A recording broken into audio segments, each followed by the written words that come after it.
ముఖ్యంగా ఈరోజు ఏంటంటే కొల్లేరు మీద నా యుద్ధం ప్రారంభించింది కేవలం అది కొల్లేరు అంటే ఒక రాష్ట్రానికి సంబంధించిందో లేకపోతే ఒక ప్రాంతానికి సంబంధించిందో కాదండి, పూర్తిగా ప్రపంచానికి సంబంధించింది. ప్రపంచ పర్యావరణం, ప్రపంచ ఆరోగ్యం, మన రాష్ట్ర ఆరోగ్యం కూడా.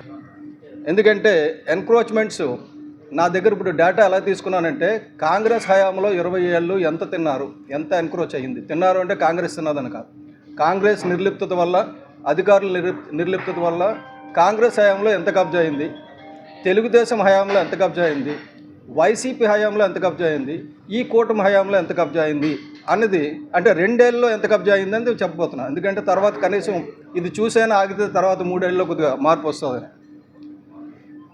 ఈ 2 ఏళ్ళలో 11 చోట్ల కబ్జా జరుగుతుందండి కొల్లేరుకి. ఆ డేటా అంతా కూడా మీకు ఒక్క నిమిషంలో చూపిస్తాను. నెక్స్ట్ 2006లో సుప్రీంకోర్టు చాలా కీలకమైన తీర్పు ఇచ్చింది. ఏం చెప్పిందంటే అక్కడ చేపల చెరువులు ఉండడానికి వీలు లేదు. అక్రమ చేపలు, ఏ చేపల చెరువులైనా అక్రమ చేపల చెరువులే. సహజంగా చేపలు పట్టుకోవచ్చు, అక్కడ పండిన చేపలను మత్స్యకారులు అమ్ముకోవచ్చు, కానీ అక్కడ చేపల పెంపకం అన్నది, కృత్రిమ చేపల పెంపకం అన్నది నిషేధం. దాన్ని 2006లో సుప్రీంకోర్టు ఆదేశిస్తే 2008లో ఆపరేషన్ కొల్లేరు అని చెప్పి అప్పుడు రాజశేఖర రెడ్డి గారు దాదాపు 43,724 ఎకరాలు చెరువులను ధ్వంసం చేశారు.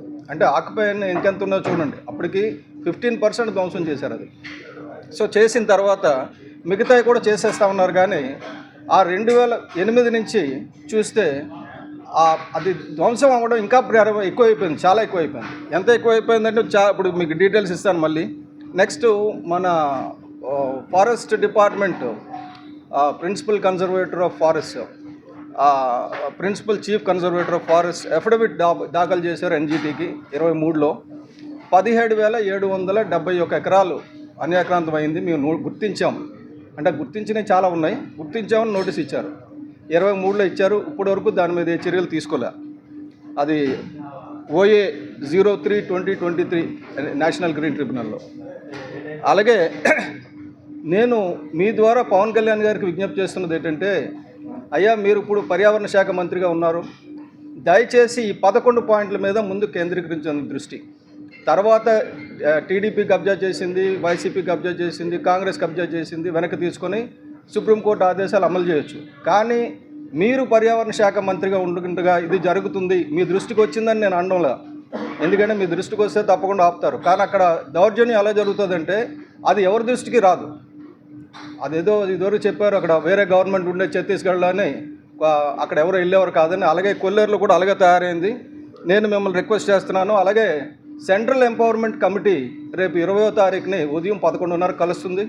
వాళ్ళ దృష్టికి కూడా తీసుకువెళ్ళడానికి అని చెప్పి నేను ఈ విషయాలు మీకు తెలియజేస్తున్నాను. వాళ్ళకి కూడా ఒక సపరేట్ లెటర్లో తెలియజేస్తాను. ఇప్పుడు వివరాల్లోకి వెళ్తే ఏమవుతుందంటే పర్యావరణం విధ్వంసం అవుతుంది. ఈ చేపల చెరువులు ఏమైనా శాశ్వతం అంటే కాదు. ఒక 10-15 ఏళ్ళు అయ్యేసరికి అక్కడ చేపలు పండవు, వ్యవసాయానికి పనికిరాదు, దేనికి పనికిరాదు. అది ధ్వంసం చేస్తున్నారు. అలాగే కొల్లేరు కాంటూర్ 5 వరకే మనం మాట్లాడుతున్నాం. యాక్చువల్గా కొల్లేరు కాంటూర్ 10 వరకు ఉండాలి. కాంటూర్ 10 నుంచి కాంటూర్ 5కి వచ్చింది. దాన్ని కూడా నిలబెట్టుకోలేకపోతే దీనికంటే ఇంకా పెద్ద మహాపాపం ఉండదని తెలియజేస్తున్నాం. అలాగే త్వరలో పర్వతాల గురించి ఒక చట్టం, భారతదేశంలో ఇప్పటివరకు పర్వతాల మీద చట్టం లేదు. పర్వతాల మీద ఒక చట్టం తీసుకురావడానికని మే 22వ తారీఖుని బయోడైవర్సిటీ డేని రాజేంద్ర సింగ్ గారు మొత్తం ప్రపంచంలో ఉన్న పర్వతాల్లో పనిచేస్తున్నారు. ఎందుకంటే నదికి మూలం, నీటికి మూలం ఏదంటే పర్వతం. పర్వతం లేకపోతే అసలు ఏ అభివృద్ధి ఉండదు. కానీ మనకు పర్వతాలు ఎలా కనిపిస్తున్నాయంటే మన బకాసులందరికీ బ్రహ్మాండమైన మైనింగ్ ఏరియాలా కనబడుతున్నాయి, డబ్బులు సంపాదన కనబడుతున్నాయి. కాబట్టి పర్వతాలను ఎందుకు పరిరక్షించుకోవాలి? గిరి ప్రదక్షిణ అంటున్నారు, అసలు కొండ అంత అండ అంటారు. కానీ అసలు కొండ గురించి ఎవడు ఆలోచించడంలా. ఇష్టం వచ్చినట్టు ఎవరు పడితే వాళ్ళు దాన్ని ధ్వంసం చేస్తున్నారు. ఇక్కడ కూడా ఇదివరకు ఐటీకి కొండలు ఎందుకండి? నేను ఐటీ పెట్టినప్పుడు దువ్వాడలో ఒక విలేజ్లో పెట్టాం, 2,000 మంది పనిచేసేవారు అక్కడ. అప్పుడు ఇక్కడ పట్టణాల్లో ఉండాల్సిన అవసరం ఏంది? ఆ సీ ఫ్రంట్ ఉందో అవసరం ఏంటంటే రియల్ ఎస్టేట్. ఈ ఐటీ కంపెనీలు అన్నీ కూడా మనం చూసాం. ఇన్ఫోసిస్ కూడా కేవలం రియల్ ఎస్టేట్ చేసింది అని చెప్పేసి అక్కడ కొంత ఆస్తిని మళ్ళీ వెనక్కి తీసుకోవడం జరిగింది, బెంగళూరులో ఇచ్చింది. మనం ఇష్టం వచ్చినట్టు ప్రజల తాలూకు ఆస్తుల్ని పనిచేయడం. ఇప్పుడు కూడా నిన్న కాక మొన్న జీవీఎంసీ వాళ్ళు ఒక నోటిఫికేషన్ ఇచ్చారు 30వ తారీఖుని.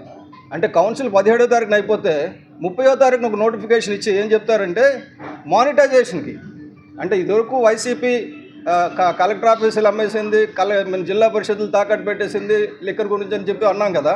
మనం దేని గురించి తాకట్టు పెడదామని, ఎందుకు ఈ మానిటైజేషన్ అర్జెంటుగా? అది కూడా కౌన్సిల్ లేనప్పుడు, ప్రజలు ఎన్నుకున్న ప్రజాప్రతినిధులు లేనప్పుడు కమిషనర్ ఎవడండి ఇవ్వడానికి? నాకు తెలియకడుగుతా, నాకు చాలా కోపం వస్తుంటుంది. ఎందుకంటే commissioner is a caretaker, he has no right at all to do anything. ఏమైనా చేయాల్సి వస్తే కౌన్సిల్ చేయాలి, ప్రజలు ఎన్నుకున్న ప్రతినిధులు చేయాలి. వాళ్ళు లేనప్పుడు ఇలా కమిషనరు ఒక టెండర్ పిలిచారు. ఎంత చక్కటి టెండర్ పిలిచారంటే స్మార్ట్ సిటీ కార్పొరేషన్ లిమిటెడ్ అని ఒకటి పెట్టారు. దానికి ఆయన CEO, జీవీఎంసీకి కమిషనర్. ఈ కమిషనర్ స్మార్ట్ సిటీకి అడుగుతాడు, ఒక టెండర్ పెట్టి ఎవరినైనా ఐడెంటిఫై చేయండి అని. అక్కడ కూర్చొని ఆయన ఐడెంటిఫై చేస్తాడు ఎవరినో. అంటే ఎవరో ఇప్పుడు ఆల్రెడీ ప్రభుత్వంలోని పెద్దలు ఐడెంటిఫై చేశారు ఎవరికి తాకట్టు పెట్టాలో భూములన్నీ. కాబట్టి ఇది విరమించుకోమని చెప్తున్నా. తప్పనిసరిగా నేను ఈ జీవీఎంసీ టెండర్ ఏదైతే 431 ఇచ్చారో దీని మీద నేను తప్పనిసరిగా కోర్టుకు వెళ్తాను, వీళ్ళు కానీ ముందుకెళ్తే. ఎందుకంటే నేను ఏ ప్రభుత్వాన్ని చూడను, అది తెలుగుదేశమా, వైసీపీయా, కాంగ్రెసా, రాకపోతే ఇప్పుడున్న కూటమి ప్రభుత్వం. తప్పు చేస్తే ఎవరైనా తప్పే. ఈ విషయంలో మాత్రం వెనకడుగు వేసే ప్రసక్తి లేదు.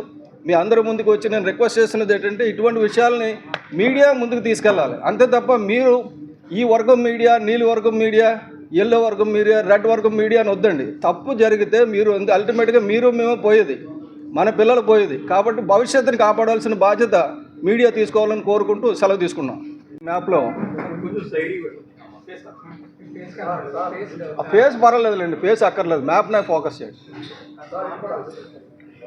ఇది చూస్తే, ఈ మ్యాప్ చూస్తే మీకు ఏమర్థమవుతుందంటే ఇందులో కొల్లేరు లేక్ ఇది అసలు కలరు, కాంగ్రెస్దేమో గ్రీన్ కలర్ ఇచ్చాం, తెలుగుదేశం ఎల్లో కలరు, వైసీపీ ఒక అంటే నేరేడు పండు రంగు ఎందుకు ఇవ్వాల్సి వచ్చిందంటే కలర్ ఇక్కడ బ్లర్ అయిపోతుందని చెప్పి వైసీపీ. అలాగే ఇప్పుడు కూటమిది రెడ్ స్పాట్స్ 1, 2, 3, 4, 5, 6, 7 అలా మొత్తం 11 స్పాట్స్ ఉన్నాయండి. అంటే ఎక్కడెక్కడ కబ్జా అవుతుందో నేను అఫీషియల్ డేటా, గూగుల్ డేటా ఇస్తున్నా. ఈ ఏరియా కూడా చెప్తున్నాను నేను, ఎక్కడ ఎంత కబ్జా అయింది, ఎవరి హయాంలో ఎంత కబ్జా అయిందో కూడా.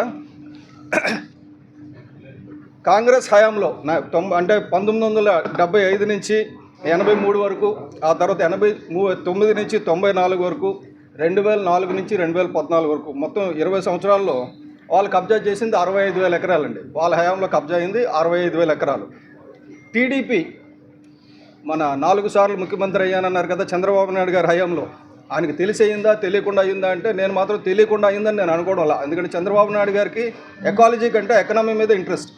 కాబట్టి ఆయన ఆధ్వర్యంలో 83 నుంచి 89 వరకు, అలాగే 94 నుంచి 2004 వరకు, అలాగే 2014 నుంచి 19 వరకు 20 ఏళ్ళ పాటు 60,000 ఎకరాలు. ఇందాక వాళ్ళది 65,000 ఎకరాలు అయితే ఇది 60,000 ఎకరాలు, కొద్దిగా రీజనబుల్. తర్వాత వైసీపీ 5 ఏళ్ళలో 2019 నుంచి 24 వరకు 30,000 ఎకరాలు కబ్జా అయింది. అలయన్స్ గవర్నమెంట్ వచ్చిన తర్వాత 2 సంవత్సరాలు ఇంకా కాలేదు కాబట్టి మొదలుపెట్టారు 6,000 ఎకరాల వరకు ఇప్పుడు కబ్జా జరిగింది. సో వెరసి 1,61,000 ఎకరాలు కొల్లేరుని కబ్జా చేశారు. కొల్లేరు ఏరియా మొత్తం 5వ కాంటూరు వరకు ఎంత అంటే 2,22,600 ఎకరాలు. ప్రభుత్వాలు కూడా దొంగతనాలు చేస్తున్నారు, ఈ కొల్లేరు మీద అత్యాచారాలు చేస్తున్నారు. కాబట్టి ఈ అత్యాచారాల మీద ఆపండి. నేను ఇది ఈ CEC దృష్టికి తీసుకెళ్తున్నాను. ఇప్పుడు 20వ తారీఖు జరగబోయే సభలో ప్రవేశపెడతాను. అలాగే ఇంటర్నేషనల్ వెట్లాండ్స్ కన్వెన్షన్ రామ్సార్ది స్వీడన్ కూడా నేను పంపిస్తున్నాను. కేంద్ర పర్యావరణ శాఖ మంత్రి భూపేంద్ర యాదవ్ గారికి కూడా నేను పంపిస్తున్నాను. అలాగే పవన్ కళ్యాణ్ గారికి మీ ద్వారా నేను విజ్ఞప్తి చేస్తున్నాను. ఇది కానీ పట్టించుకోకపోతే తీవ్రమైన పరిణామాలు, ఎందుకంటే ఆంధ్రప్రదేశ్లో ఆరోగ్యం నాశనం అయిపోతుంది, హాస్పిటల్స్ మాత్రం అభివృద్ధి చెందుతున్నాయి. మన రాష్ట్రంలో హాస్పిటల్స్, క్యాన్సర్లు, జబ్బులు ఎందుకు అభివృద్ధి చెందుతున్నాయంటే ఇటువంటి పనులు చేయడం వల్ల. కాబట్టి దయచేసి మీడియా ద్వారా నేను రిక్వెస్ట్ చేస్తున్నది ఏంటంటే ఇటువంటి పర్యావరణ విధ్వంసాన్ని అరికట్టడానికి మీరు కూడా సాయం చేయండి, చేతనైన సాయం చేయండి. అక్కడ ఫీల్డ్లో ప్రాబ్లం ఏంటంటే వాళ్ళకి ఏదో అన్యాయం జరిగిపోతుందని. అక్కడ ఉన్న రైతులు ఎవ్వరికి కూడా ఏమాత్రం అన్యాయం జరగదండి. సుప్రీంకోర్టు తీర్పు ఎంత క్లియర్గా ఇచ్చిందంటే అక్కడ పుట్టిన ఎవరికి కూడా అన్యాయం జరగడానికి వీల్లేదు. వాళ్ళు చక్కగా చేపలు పెంచుకోవచ్చు, అక్కడ చేపలు పట్టుకోవచ్చు, అమ్ముకోవచ్చు.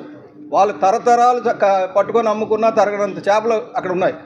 కానీ ఏమవుతుందంటే ఈ చేపల చెరువులు పైనుంచి వచ్చిన వాళ్ళందరూ కూడా రాబందుల్లాగా వలస పక్షులు వస్తున్నాయి, అవి పిల్లలు పెట్టుకుంటున్నాయి, తింటున్నాయి, అక్కడ రెట్లు వేస్తున్నాయి, ఆ రెట్ల ద్వారా మళ్ళీ చేపలు అభివృద్ధి చెందుతున్నాయి, చెరువు జీవావరణం బాగుపడుతుంది.